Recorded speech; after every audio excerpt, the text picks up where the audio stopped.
Ladies and gentlemen, it is a beautiful March 3rd, 2020. Coming up in this week's podcast, well, I'll be discussing more lies, more railway bullshit, more political bullshit, and, well, more lies. All that and more coming up in the Krusty Connect podcast. Stay tuned. Because I am hard, you will not like me. There is no racial bigotry here.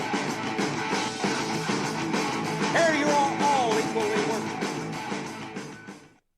That's right, ladies and gentlemen. It's March 3rd in beautiful Alberta, Canada. I'm your host, Krusty Canuck, and this week, yes, I will be discussing more lies, more BS. Well, you know, what else can I say? I can't dress up a shit sandwich like I mentioned in the last episode, so I'll just be blunt, okay? This week, everything on the news has been around the coronavirus, what's going on in the States with the Democratic election or the Democratic officials running for president, and the crap going on here with the rail blockades and pipelines yes, pipelines no. Well, let me sum it up. It's a shit show, folks. What can we do? You know, put up with this government until election is called, until the opposition gets a healthy leader in charge? I don't know. There's lots of speculation out there. I'll add links at the end of the podcast as per and everything, but I don't know. Here I'm just going to want to speak my mind. I'll add links to back up my statements here, of course. But it's been a real shit show, folks. You know, we got a prime minister that says, oh, we have to be patient and have dialogue, and we got the opposition saying, no, let's arrest these people. And we have other members saying yay or nay to violence. I don't know. If I had a company and someone was damaging my property, I would promptly have that person arrested for trespass and for vandalism. You know, simple things like that. And there's reports out there, too, that some of the people that were arrested in Belleville and other areas, that I think 2 or 3 of them were non-native. So there's a lot of shit disturbers out there, ladies and gentlemen. And needless to say, there are people out there that just want to stir the fucking pot for the sake of it. Now, don't get me wrong. I do feel for everyone's rights in this country. I do feel for Aboriginals to be heard. But I also feel for all Canadians to be heard. And I personally put Aboriginals as Canadians. Regardless of the history, regardless of what has happened in the past, regardless of how some governments have come and gone and did some terrible fucking things, I am a Canadian. I treat Aboriginals as Canadians. I treat anybody who comes to Canada and wants to have a good life with peace and security and freedom. That's the magic word, folks. Freedom to choose. Freedom to do. I'll call you a Canadian. Period. And to my American listeners out there, and to my British listeners, and to my French and German, and my Aussie listeners, I just found out I got a couple of them. Great. Really, it's the same thing. In any working democracy, anybody who comes over from a war-torn nation or a forlorn nation of some sort wants a better life, wants freedom, by all fucking means. I have never ever said in the history of my podcast or my videos, have I said, turn around and go fucking home. I have never said that. I was raised with scruples and morals to believe everybody has the opportunity to flourish. But note I say everybody has the opportunity. Right?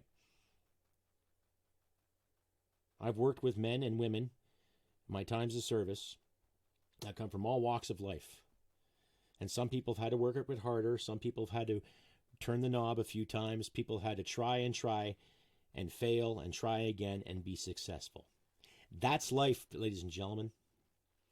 Now, with all these railheads and with all these blockades and these protests, it's a wonder how so many of these people, and I'm saying these people, I'm not categorizing any one race or any one section, that have all the time in the world to go out and fucking protest and to stop traffic, stop railway traffic, set fire to some railway buildings in BC, I think it was in Prince Rupert,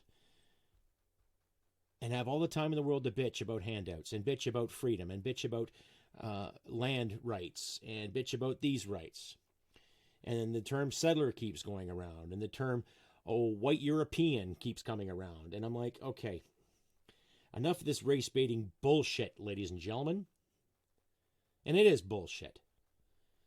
Because where I grew up, and most of the Canadians I have met throughout the past so many years in my life, I have never seen racial hatred or racial bigotry to the scale that it's being promoted, i.e. promoted to the point where you go to a university or college and there's all these so-called victims and all these so-called oppressed individuals. Now, maybe I've been living in a box, but I'm pretty sure, there's been a handful of people in each of our lives, or one or two people for that matter in each of our lives, who said something stupid about one race or one culture. Now, I've heard derogatory terms from First Nations in regards to white people. I've heard derogatory terms from Asian Canadians about white people. I've heard Christians condemn Jews. I've heard Muslims condemn Christians and Jews. I've heard Jehovah's say bad things about Mormons. And I've heard Catholics and Protestants at each other's throats. And I've mentioned this before, but I'm going to reiterate it again. The issues, as I see it in this country, are not racial ones. It's about fucking control. We have a lackluster leader in Parliament, which I think the majority of voters that voted for his party voted for safety and comfort, not for democracy. They voted his cabinet in because it looks good and I guess it feels right. Right? They obviously didn't vote for leadership because Justin Trudeau has proven time and time again he does not give a shit. Now, I remember the Liberal government being in charge during the ice storm in 1998. Things got done. I remember the Red River floods. Things got done. Right? There was a plan and there was action. Now we have individuals stopping trains from progressing. We're having individuals that want to stop any kind of production of natural resources in this country. Oh, the environment, they keep saying. Right?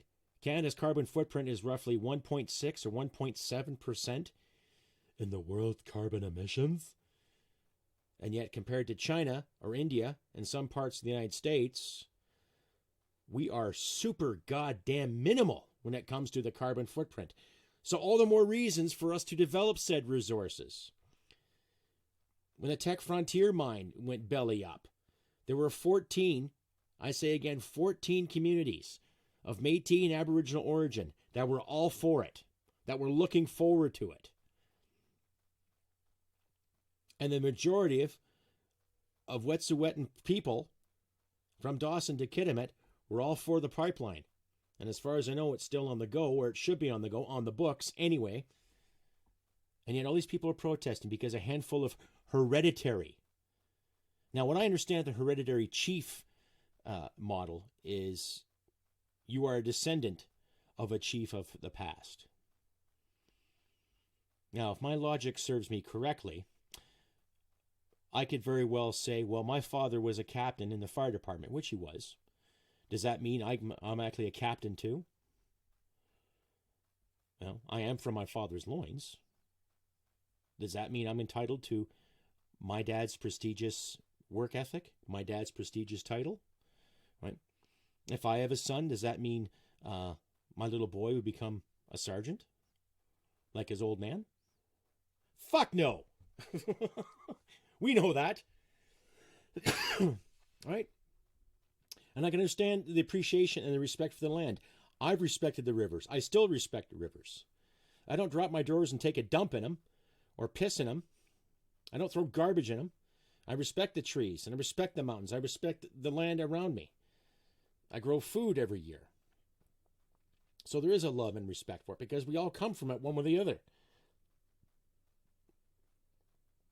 Which brings me another term of the whole settler issue. My great-grandparents were settlers. They came over in the early 1900s. Right? And just like the old story, the old adage, they only came over with like 10 or 20 bucks in their pocket and a couple of suitcases and some paperwork that guarantees them a piece of land, or they could have a farm and start a business. There are a lot of farmers at that time in our country, ladies and gentlemen, that provided crops and provided dairy and provided meat and grain for breads. A lot of farmers. And regardless of the history of this country, yeah, there were a lot of Europeans back in the day that weren't that nice. But there were also a lot of Europeans that were. A lot of quote-unquote settlers that were.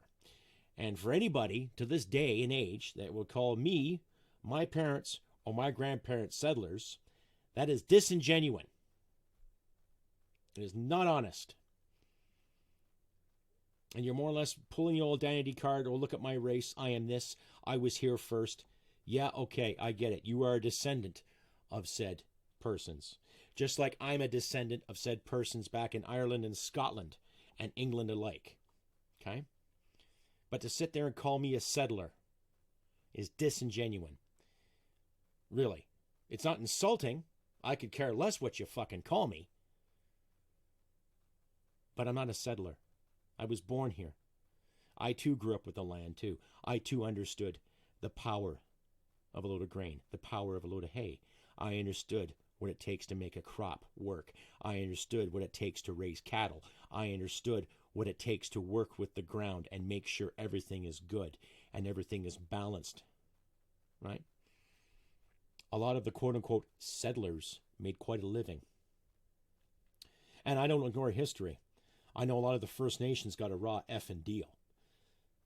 But they also got a raw effing deal in South America too, from the Portuguese and the Spanish alike. Right? When the Roman Empire was flourishing, all the tribes of white people, and yes, Europe used to be tribal at one time, folks, in case you forget that history. Right? Where do you think Attila the Hun came from? Where do you think the Celts came from? Right? All these empires have come and gone over the past centuries, and yet there's still so many people holding on to the past again. Oh my God, white people are so terrible. Yeah, there are some terrible white people out there. There are also some terrible black people. Idi Amin. Right? Whoever's running Haiti right now. There's an idea. There were some terrible Asian people too. The Japanese Empire prior to World War II. Right? Doesn't mean every Japanese Canadian or every Japanese American has to pay for what Imperial Japan did 70 years ago. Fuck no. Benito Mussolini, an Italian, who created fascism based on the socialist model. Does that mean every Italian's got to pay? And while I'm talking about Italians, does that mean every Italian has to pay for what the Roman Empire did? No. That'd just be fucking stupid. Does every German that you meet have to pay for what happened to the Jews in World War II? No. Of course not. Every Russian you meet, do they have to pay for what happened to what they did to Afghanis back in 1979? Or what they did to other countries while building the Warsaw Pact? No. Common sense, people. Common fucking sense. This is Canada. Yes, and like every other democracy, one way or the other, it was built on blood, sweat, and fucking tears. And I'm sure there are a lot of people who say if they could go back in time, they would change this. If they could go back in time, they would kill Hitler. They would kill Mussolini. They'd kill Julius Caesar. They would kill Napoleon Bonaparte. They would kill Idi Amin. They would kill all these horrendous fucking human beings that ever roamed the earth. If you ask me, no. No, because who's to say somebody worse than Adolf Hitler might have been born? Who's to say somebody worse than Benito Mussolini might have been born? Who's to say the effects of killing that person at that time would not mirror, and let's say World War II happened in the 1970s instead of the 1940s? Who knows? Things to think about, things to ponder, right? So when people start calling me a settler and start talking about race and privilege and all this other bullshit, I will remind you, my listeners, and I encourage you to share this too, that I've had to work for everything in my life. I had to work in school to achieve a passing mark. Now, I was not an A student. I did get a couple A's in English history, and I did get some A's in ancient history. But I did not excel academically. I wanted to go out in the world and see things for what they were. Because probably at that time in my life, I didn't know what the fuck I wanted to do with my life. Like so many other people in my little group. Had no fucking idea. But needless to say, I knew what it took to get things done. Get a job, pay your bills, go to work. Create your own prosperity. Scrimping and saving, getting ideas. Try this out, try that out. I had some tension. I had some people that would stand in my fucking way. But I did it anyway. I'm not perfect. Neither are you, folks. We all make mistakes. We all make bad judgment calls. But part of being an adult is taking responsibility for it. And those people that were arrested at those blockades, I hope to God they're thinking about it too. Recently I had a few comments given to me on my Facebook page in regards to my so-called statements I've been making. And of course I had the typical, check your privilege bullshit. And I'm not buying that for one fucking heartbeat. I just delete those comments. But there was one individual who tried to tell me that the proletariat would save the issues in this country. And I'm like, what? You're talking about the Leninist proletariat? The Stalinist regime? Honestly? I'm still waiting for a comeback from this clown, but holy shit. You're not going to gain freedom by taking freedom. That's like setting a fire and hoping to put it out with another fire, Yeah, add more gasoline to it. Yeah, that'll douse it. Fucking morons. Like, I wonder what they're teaching these kids right now in post-secondary education. It's funny, I was talking to a coworker at my job there last week too, and she was telling me in regards to university training, and she asked me why I never went to university. And I told her the way things are going on now. The way things were going on in the mid-90s and early 2000, and now. Why bother? Now, I'm not condemning anybody who wants to go, who is I can't speak English today, who is presently attending said academia, but it's getting ridiculous now, right?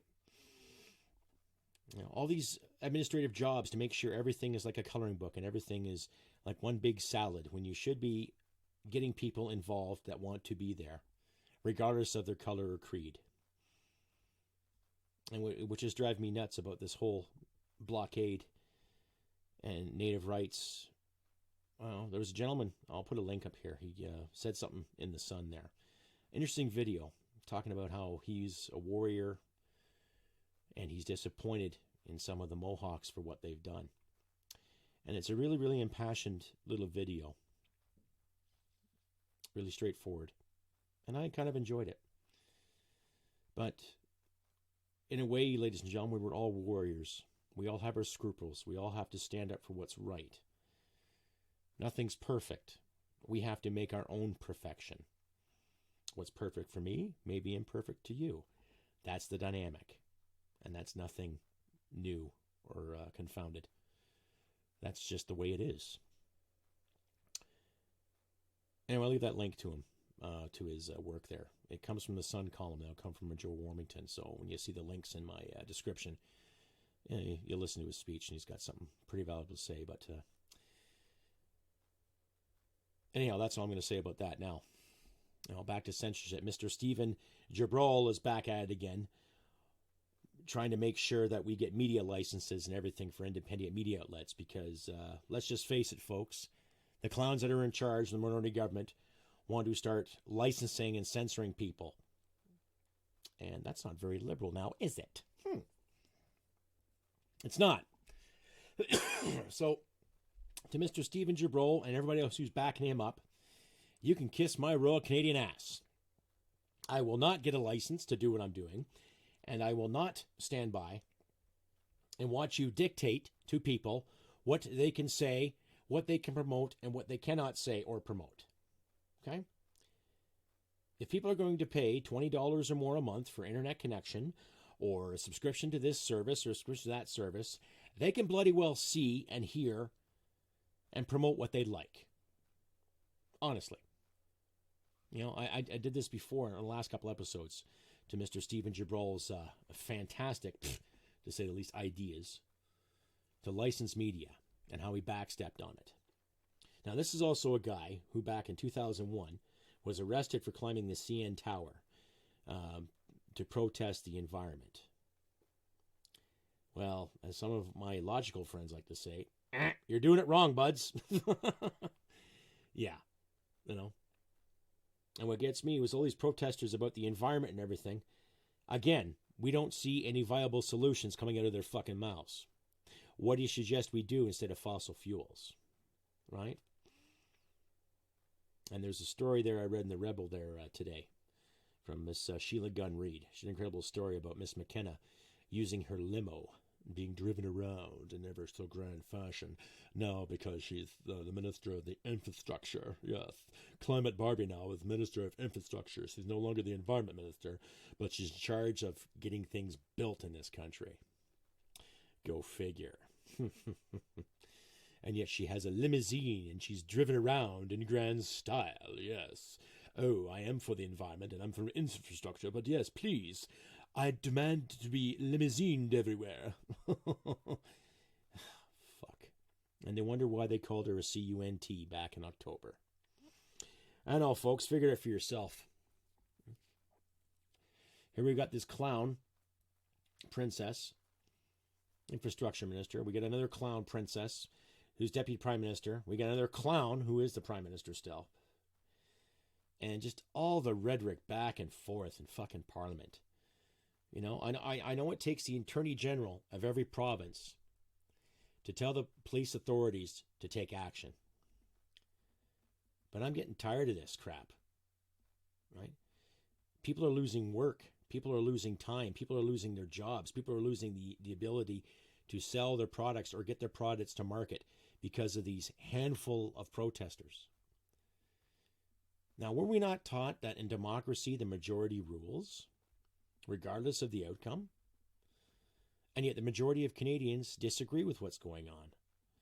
The polls are everywhere. You can see them, different polls here and there.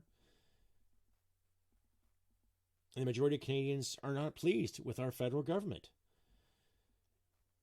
And the list is long why they're not pleased. The whole Phoenix pay catastrophe. The whole let's bring in Saudi oil instead of use Canadian oil. Right? The whole crap with the Quebec cement plant being built with no real carbon interest. They can build that, but we can't develop oil here in Alberta. Right? And then people wonder why Wexit is gaining ground. Right? People forget, too, that these guys aren't taking any action to really do anything. Yeah, they had a council with the chiefs and all that. And, of course, the Indian Affairs Minister, her and her non-answers, just like Justin, derp, derp, chirpa, chirpa, the whole dialogue. Or so-called dialogue. We don't know. But everything's still hush-hush on what they agreed to, right? So why aren't we hearing from the majority of First Nations that are for the pipeline? Why are we not hearing on mainstream media the majority of First Nations that said yes to these projects, right? I know CTV Edmonton did that when they canceled the Tech Frontier. There are a lot of Métis who are unhappy with that. And I don't blame them. There are a lot of First Nations that were looking for jobs and getting on to some good things. And they get screwed, right? So while you're sitting there talking about reconciliation, okay, you're not doing a very good job and allowing opportunities to happen for all Canadians. And when you look at the business model that's being presented to anybody who wants to invest here, they're not going to bother because they know about the liberal red tape, they know about the liberal bullshit, and they're not going to bother. But, we'll bring in Saudi oil, and we'll bring in, oil from Senegal and Nigeria and Venezuela, because that's what the so-called majority of Canadians want, apparently. You and I both know it's bullshit. Canada has the cleanest record for producing oil compared to most, or if all, the OPEC nations. So, and to all the Jane Fondas out there, and all the Leonardo DiCaprios, and the Mark Ruffalos, and the Harrison Fords, and everybody else who's weighing in on Canadian oil and what we should do with it, well, like I said in the last episode, you fucking celebrity phonies can go fuck yourselves. Right? You just stick to making movies and entertaining people. Right? And until I see you actors and entertainers and SJWs alike displaying proper leadership skills and standing up for something rather than your virtue, I'm not going to give you the fucking time of day. Right? Which brings me to tax time now, ladies and gentlemen. Everybody's getting their T4s and getting their slips and everything ready. Well, I'm going to say this once. I would think twice about filing. Based on what the federal government is doing, based on what the federal government has done to our troops, done to our seniors, done to our veterans, what they keep doing to our veterans and seniors, and what they're doing right now when it comes to obtaining law and order and providing peace and security as they should, I'm going to think twice about filing. And I highly recommend you, all the Krusty Canuck fans and listeners alike, do the same. I'm recommending it. I'm not telling you what to do, but I'll think twice about it. And if you get a little blue piece of paper in the mail that says, oh, you didn't file this year, I would gladly say in return, you're asking for too much I'm able to give right now. Right? Honestly. Right? I, for one, am getting sick and tired of the race baiting. I'm getting sick and tired of being called out. We're not settlers. We're not racists. We're not bigots. We're not Nazis. Okay? And these shitheads in Ottawa who keep calling us white supremacists, we're not.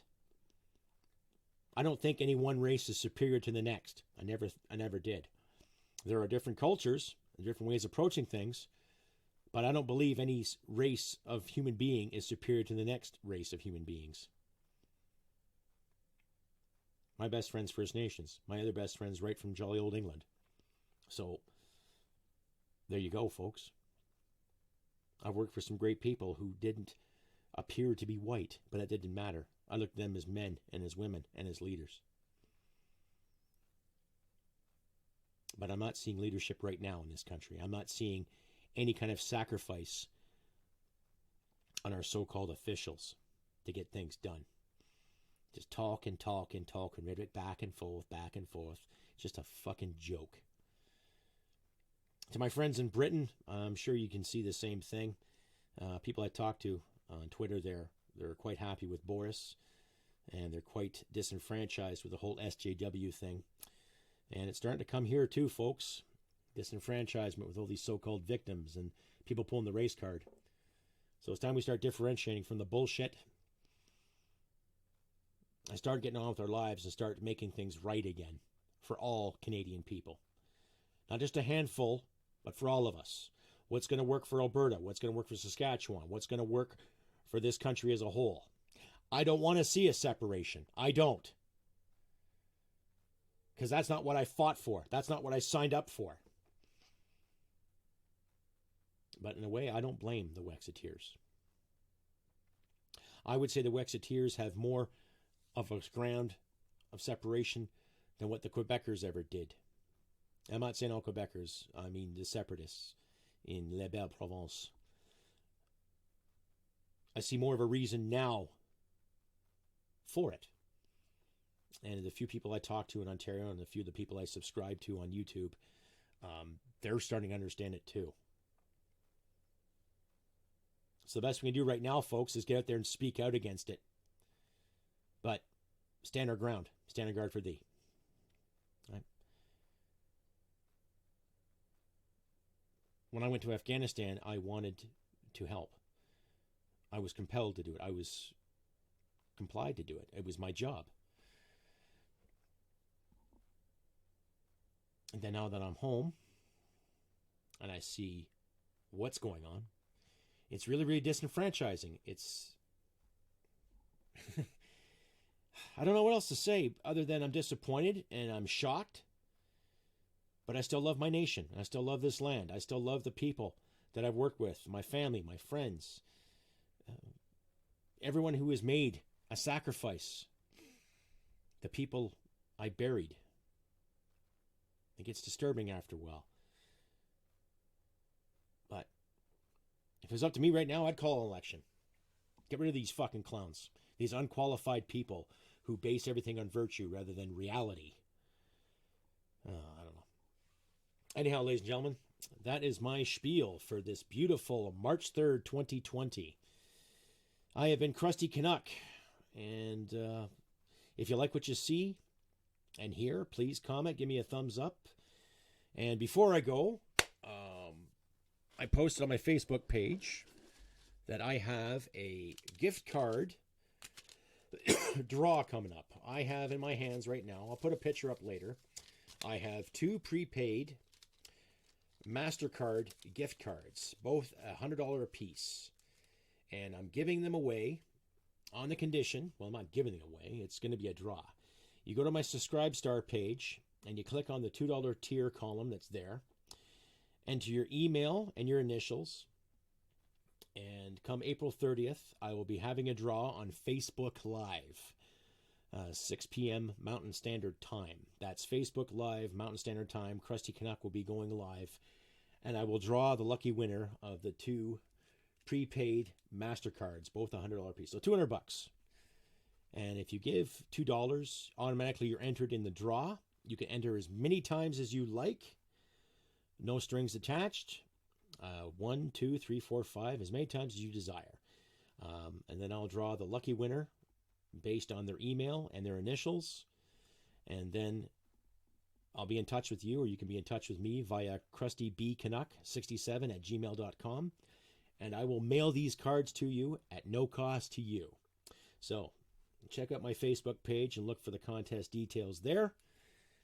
And if you want to support me other ways, you can reach me through Subscribestar again, through PayPal, my Patreon page, and my Patreon through Podbean there. $5 to $10 a month will get you a free T-shirt if you subscribe. And 30% of every donation that I receive, I will graciously give to the Veterans Association Food Bank. So you've heard that spiel before.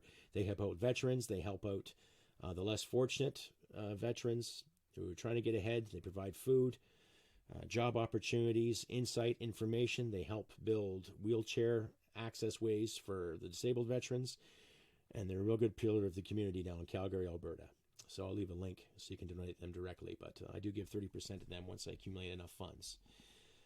So like I said, ladies and gentlemen, I have been Krusty Canuck. Check out my Teespring line too. Check out some swanky new merchandise. And I will see you next time. And remember, look after your friends, family, and loved ones. And humanity and merit wins the day. Take care, and I'll see you next week. Bye for now. Sweetheart, because I am hard, you will not like me. There is no racial bigotry here. Here you are all equally worthy.